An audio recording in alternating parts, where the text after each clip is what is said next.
make yourself comfortable. And we'll start with the little arriving meditation. So just taking a moment to feel the body in the seat, taking a look around, letting the head move around. Maybe just resting your eyes somewhere. If you make eye contact with somebody, you can give a nice head nod. And you can leave your eyes open or close your eyes. And we'll just take this time to transition outward to inward awareness. And we notice.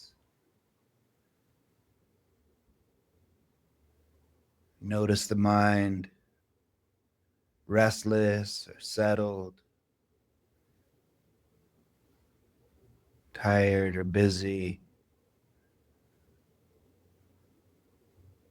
Maybe it has the same energy, the body. The body might be tired or maybe a little restless. So as we shift, we just notice.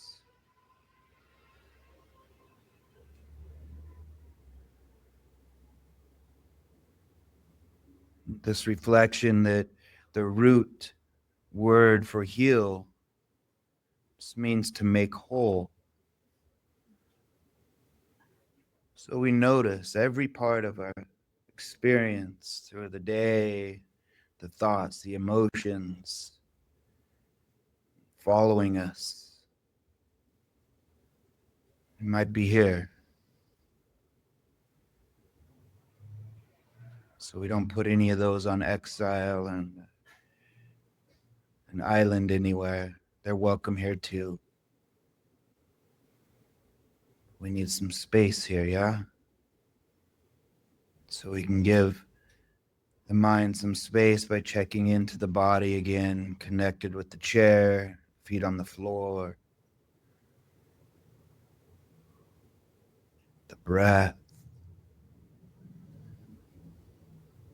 in and out flow of the breath. Can even take some intentional breaths here.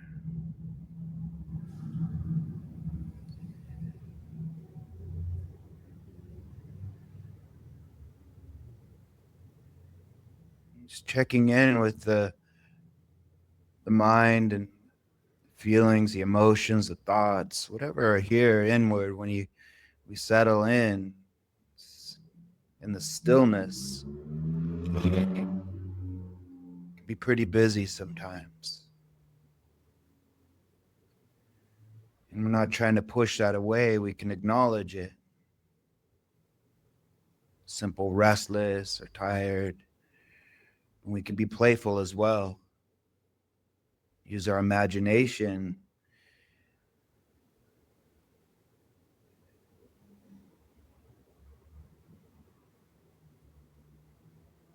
And we can just check into the emotions of what's your internal weather report right now? Stormy, cloudy, sunny, clear.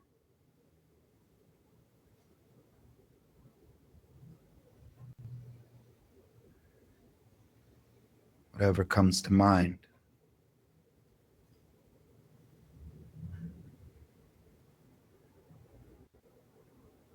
Coming back to the feet, the seat, the sounds, the breath. You've arrived.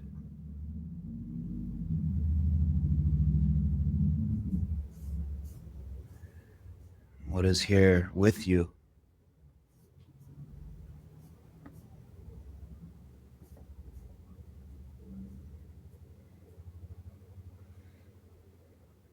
Maybe asking what parts are asking to be included right now, wanting your attention. If being whole means holding every part of myself with compassion, What part needs that compassion most today?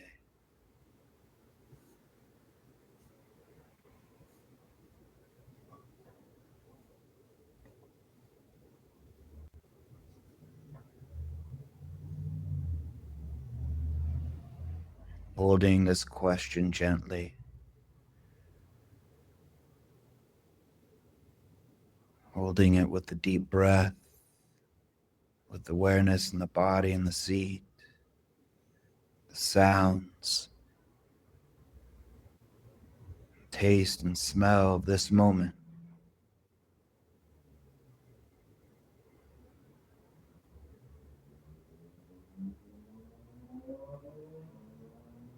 We'll transition here with just a few breaths together.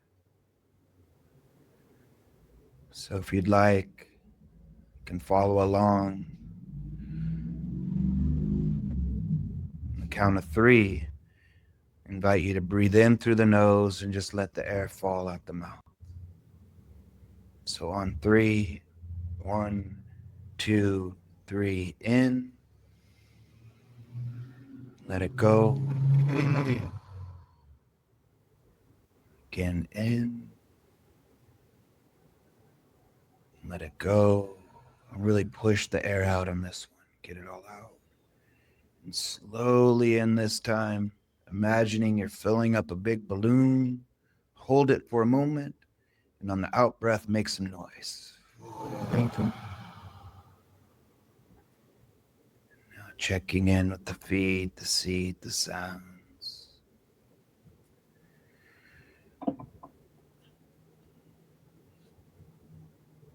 Gently bring your awareness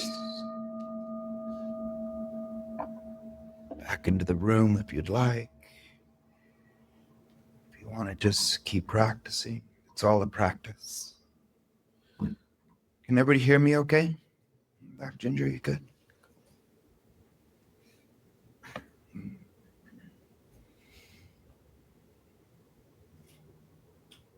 What's your weather report? What's your internal weather report right now? What's going on in there? Tornado-ish, or just say, yeah, I got a tornado going on? Yeah, sure. Amy? Like a rainbow after a storm. Beautiful. Love it. Okay, everybody's like, go hang out with Amy. Yeah, beautiful. I have a weird conflict of a lot of gratitude, a lot of anxiety about the future. Yeah. Causes and conditions, barometric pressure, creating a little stormy inside. Yeah. But sunny too. Might be a rainbow in there somewhere. Close to Amy. I was feeling breezy with a lot of rainbows. Breezy rainbows. I like that. I like the rainbows here tonight. Clear skies and windy. Clear skies and windy. Beautiful. You hit after a rainstorm where the sun is starting to evaporate the rain again, or the wet ground. Yeah. It's almost steamy going back up. Yeah. Wow. That's cool. Yeah. Yeah. What was that? Gloom. A little gloomy out there. In there. Yeah. A little gloomy in there for sure. So it's just a really interesting way to speak about our emotions, speak about the way we're feeling without dismissing them or getting really wrapped up into them. And the whole practice here is, you'll hear me refer to this, what we're doing is a practice. We're practicing these tools of coming back to direct experience over and over. The mind thinks, we get drifted away in past, future story. Sometimes we're stuck in an emotion. It happens. It's just part of this human experience. But we can get stuck or really lost. So the practice is noticing that in shifting focus, shifting awareness back to what we're experiencing right now. We are experiencing an emotion, but we're kind of stuck in it. We don't dismiss it. So we shift focus to the feet, the seat, the sounds, the breath, Find a place that maybe you can rest the awareness and allow the mind to settle. And that's the practice. It's a practice, you know. Practice makes progress, not perfection. And what this practice is doing, we're practicing something. Well, what is the practice? What are we doing? And from my understanding, from my experience, is we're retraining the mind. This elusive thing called the mind. That really, if you do the little researcher, there's science around it, but there's no real, like, you can't go, this is the mind, right? I think for a long time, they just thought the mind was an extension of the brain. But it's a yes and. Now they're like, oh no, there's a whole body mind as well, like the gut brain too, so heart mind, chitta. Yeah, a lot of teachers, I was noticing early in my practice, when they would talk about the mind, they would go, in my mind. And they'd rest their hand on their heart and they say this word chitta. Like, what the hell? And I didn't want to sound stupid, so I didn't ask what that meant. I'm like, okay.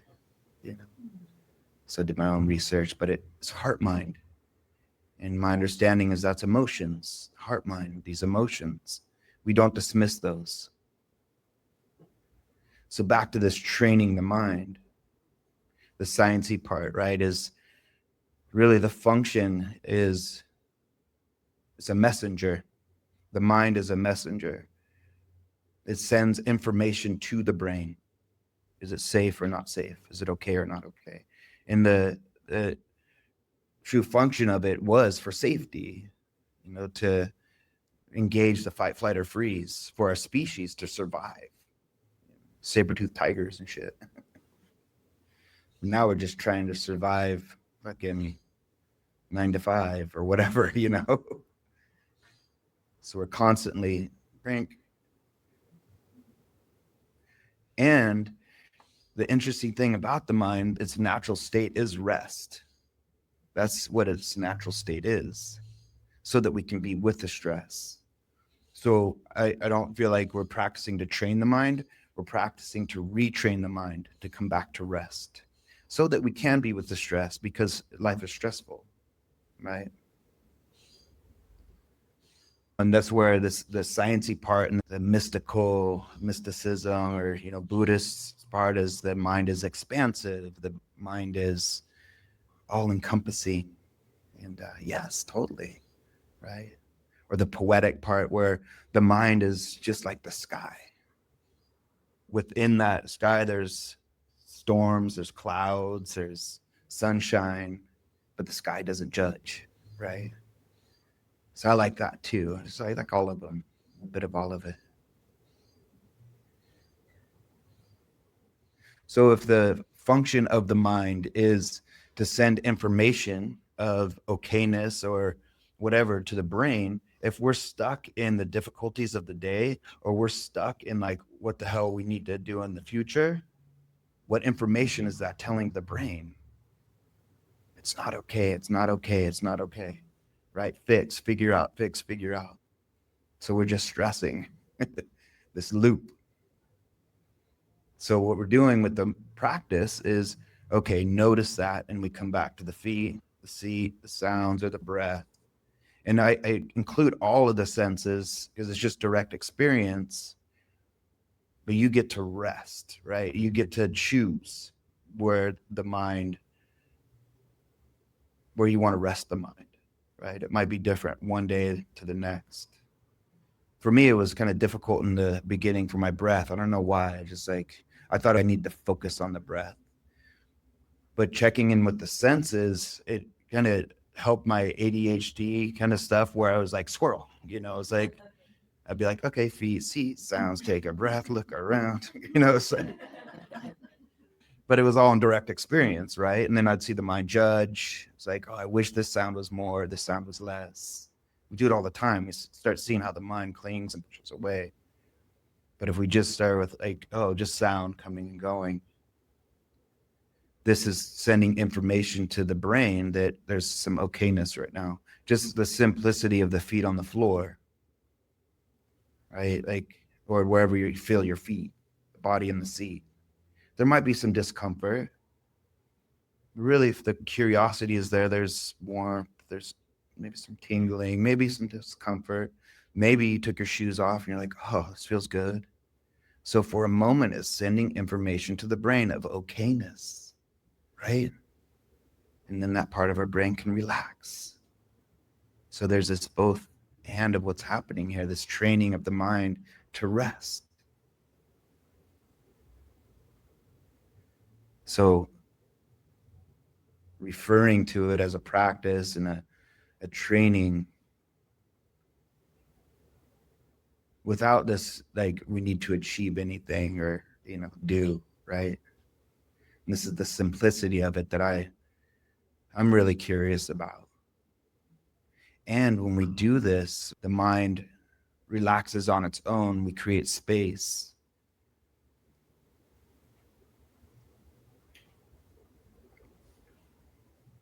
I feel like that's where the magic starts to happen, where the mystical part of this practice really starts kicking in. I don't want to dismiss any of that, of the true connectedness with others, yourself and others, with everything, with, there's no separateness, the non-dual part of it, or whatever, deep blissful places that we can rest, but not hold on to, because it's ever changing. It's ephemeral nature. And the challenge is for us that, the mind is also really malleable. And, I feel like we're all born with a pretty clear, open mind and this awe and wonder. There's no separation. We have maybe a little bit of carried over stuff from epigenetics, DNA kind of stuff, some habits that are in your DNA, right? But really, the mind can really be molded by causes and conditions of our life. How we see caregivers deal with stress, how they take their stress out on us, things that might have happened at a young age, things that we might not even remember, but the body and the mind remembers in a certain way, and they'll show up in different circumstances, like relationships always, right? Like always in relationship, especially the closer they are, the more those behaviors come out. So we begin to notice that I'm not broken. The mind is actually in its true form, just rest, right? And it's been kind of molded and manipulated by causes and conditions. In the work, my job is to show up for myself in a new way. Because like I said, it's malleable and it's not too late for any of us to retrain the mind back to rest, to peace, to ease, to expansiveness, to connectedness. And I think that's why a lot of y'all keep coming back to your practice. One, it's like, just feels good to see all you folks, But there is a little, like, even if it's just a moment, a blip, an out breath of like a release, that's enough. That's a beginning. That's beginning to retrain the mind. Keep orienting to what feels maybe just good enough. And can we just rest in good enough?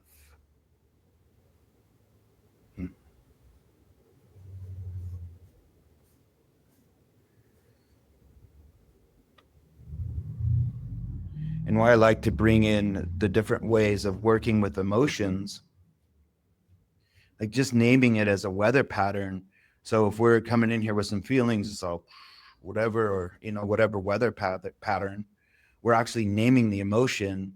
It's a playful way, right? So if we're doing that in a playful way, or we're not so attached to it, then it's sending information that it's even okay as we're holding this emotion. It's like a Jedi mind trick. You are okay. And I do feel like the emotional part of this practice, the meeting our emotions in a new way, showing up for ourselves in a new way, training the mind to be more expansive with the emotions, because that's the thing that gets us fight, flight, or freeze most of the time, right? That's the transformative piece of this practice, to have a different relationship with the way we feel. In order to feel better, we need to learn how to feel gooder.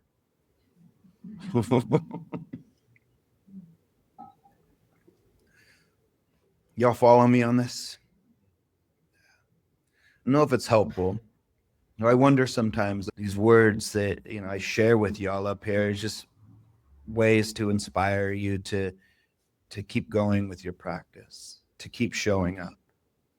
And for me, it's what are the practical things that are happening here, right? So it's not about just coming to a meditation group on a Thursday night, which in itself is a radical act of self-kindness, and you start building consistency. But it's really, how are you taking these practices from the seat to the street? And it's not about like, okay, what did Joe say on Thursday night when you're stressed out at something, or like, where the fuck's the bell? It's that it's not a doing. It's a, I don't want to say becoming, but it's just a part of who we are. It becomes who we are. It's a natural way that the mind starts to respond when we have more spaciousness, when there's stress, when we're practicing coming back to the feet, the seat, the sounds, the breath over and over again. That naturally kicks in when there's stress. Taking a big breath. Anybody notice it just showing up in different places and you're like, whoa, that's weird? Yeah. We don't have to search for it. And the more time we put into it, the more expansive it gets. So, yeah. And it's not really about quantity. It's really about the quality of awareness. Even when it's shitty, even when the whole meditation, you're just thinking or you're totally uncomfortable, there's a learning of tolerance that you're okay, that you can be with this pain. So even that is training the mind of okayness within the pain, discomfort.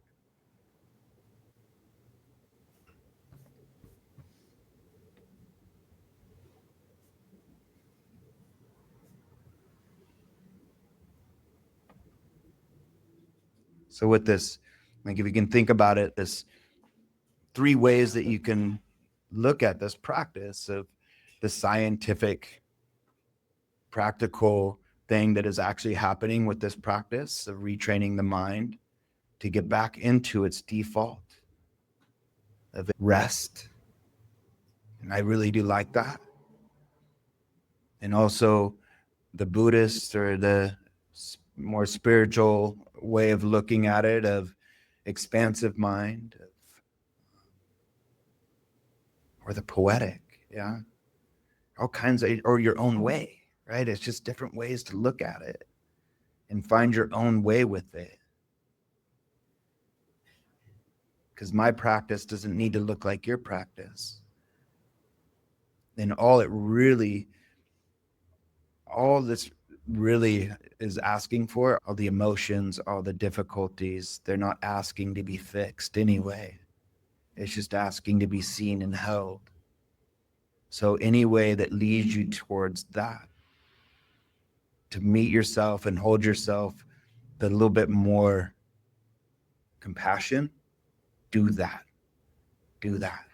Even as we're practicing, as I'm guiding the meditation, we don't need to bear down because, oh, we're meditating. You can open your eyes. You can move. Yeah. You can do what needs to be done just to give yourself a little bit of space, but then maybe come back to it, right? Just dip your toe in there.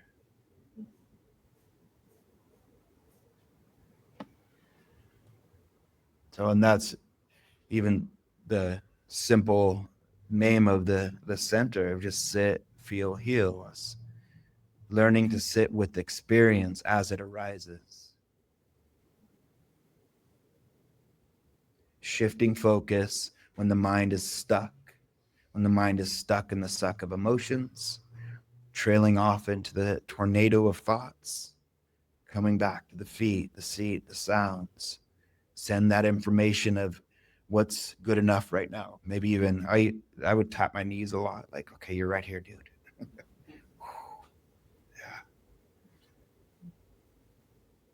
And the feelings arise. And we learn to give space for the feelings that arise. Learn to change our relationship to the feelings that arise. We don't get rid of these feelings. Why would we want to? It's actually a beautiful thing. And the feelings, the emotions actually have a lot of information if we pay close attention. What are they saying? And when we do this, we learn to sit with what is, begin to meet ourselves and our feelings, emotions, with a little bit more wisdom and compassion.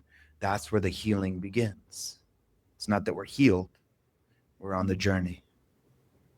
And you keep showing up for yourself. So tonight we'll just show up for ourselves. And tonight you can get comfortable. Tonight you could take a nap if you wanted to.